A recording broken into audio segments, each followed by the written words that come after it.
Hello বন্ধুরা, প্রিয়া রান্নাঘরে সকলকে স্বাগত। আজ আমি একটি ঝাল পিঠার রেসিপি করে দেখাচ্ছি, তোমরা দেখতে থাকো। সাথে থাকবে দু রকমের পকোড়াও থাকবে, সেটা তোমরা দেখতে থাকো স্টেপ বাই স্টেপ। আমি এই পিঠাটার জন্য নিয়েছি এখানে এই কাপের 1 কাপ চালের গুঁড়ো, শুকনো চালের গুঁড়ো। এটা 1 কাপ দিয়ে দিচ্ছি এই পাত্রের মধ্যে। দিব কিছুটা পেঁয়াজ কুচি। আমি এখানে মিডিয়াম সাইজের 2টো পেঁয়াজ কুচি রেখেছি, সেই পেঁয়াজ কুচিটা দিয়ে দিচ্ছি। স্বাদ মতো লঙ্কা কুচি, তোমরা যে যেরকম ঝাল পছন্দ করো সেইভাবে দিবে। আমি 3টে লঙ্কা এখানে কুচি রেখেছি, দিয়ে দিচ্ছি। আর এখানে সামান্য 2 কোয়া রসুন আমি থেতো করে রেখেছি, সেটা দিয়ে দিচ্ছি। আর দিয়ে দিচ্ছি কিছুটা ধনেপাতা কুচি। আমি স্বাদ মতো নুন,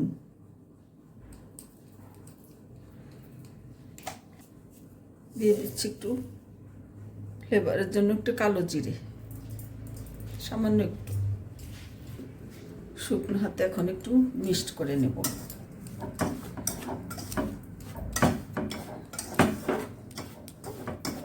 আমি এর মধ্যে এখন 2টো ডিম ফাটিয়ে দিয়ে দেব।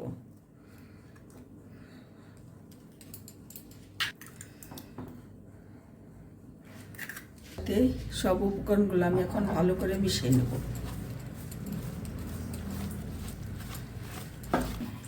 এই পর্যায়ে আমি একটু পেরি পেরি মশলা দিয়ে দিচ্ছি। এই যে পেরি পেরি মশলা সামান্য একটু দিয়ে দিচ্ছি, একটু টেস্ট হবে এর জন্য। এর মধ্যে আমি এখন একটু 2টো ডিম দেওয়ার পরে এরকম পর্যায়ে আমি গুলে নিয়েছি। এখন বাকিটা একটু জল দিয়ে গুলে নেব। সামান্যই জল লাগবে, একটু জল দিয়ে পরিমাণ মতো ব্যাটারটা করে নেব।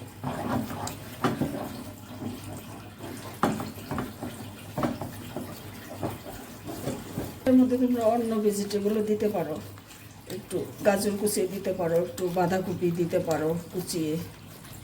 আমি শুধু ধনেপাতা, পেঁয়াজ, লঙ্কা এসব দিয়েই করলাম। এখন দিয়ে দিচ্ছি সামান্য একটু বেকিং পাউডার, একদম 4 ভাগের, এই টেবিল চামচে 4 ভাগের 1 ভাগ, তার থেকেও আর একটু কম হবে। এই যে এইভাবে দিয়ে দিচ্ছি সামান্য, দিয়ে আমি আবার ফেটিয়ে নেব।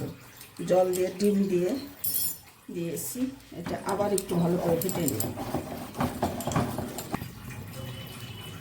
বন্ধুরা, এবার আমি এর মধ্যে দিয়ে দিচ্ছি একটু বেকিং সোডা। কড়াইতে তেল বসিয়ে দিয়েছি, পরিমাণ মতো তেল দিয়ে দিয়েছি। আমি এখন আস্তে আস্তে ভেজে নেব। আমার এখানে লোহার একটা কড়াই বসিয়ে দিয়েছি।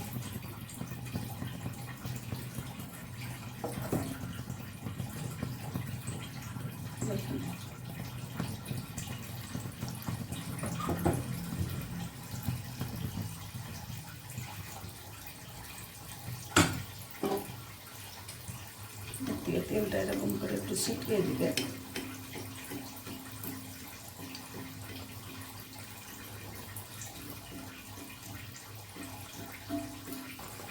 বন্ধুরা দেখো, এই ডিম দিয়ে ভাজার কারণে চারিদিকের কোনাগুলো একটু ফেটে ফেটে যাবে, একটু ফাঁকা ফাঁকা হবে, এর জন্য আরও খেতে ভালো লাগবে। এটা তার জন্য কোনো অসুবিধা নেই, একটু ফেটে ফেটে যাবে, এরকম রাউন্ড শেপ পুরো হবে না, চারদিকে একটু সরিয়ে যাবে, এতে আরও খেতে ভালো লাগে। এরকম লাল লাল করে আমি ভেজে নিচ্ছি, তোমরা দেখতে থাকো।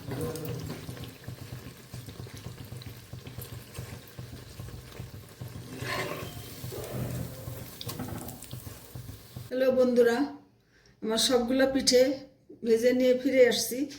এই দেখো আমার সবগুলো পিঠে হয়ে গেছে। দেখো খুব কুড়মুড়ে পিঠা, তোমরা একবার বানিয়ে খেয়ে দেখো, খুবই মজার ডিম দিয়ে পিঠা। আর আমি কিছু বেবিকর্ন পাকোড়া করেছি, এই যে ওই একই বেটার দিয়ে আমি বেবিকর্নেরও পাকোড়া করেছিলাম। এই যে দেখে নাও বন্ধুরা, যদি রেসিপিটা ভালো লাগে কমেন্ট করো, শেয়ার করো এবং সাবস্ক্রাইব করে আমার সাথে থেকো। ধন্যবাদ তোমাদের, তোমরা অনেক ভালো থাকো।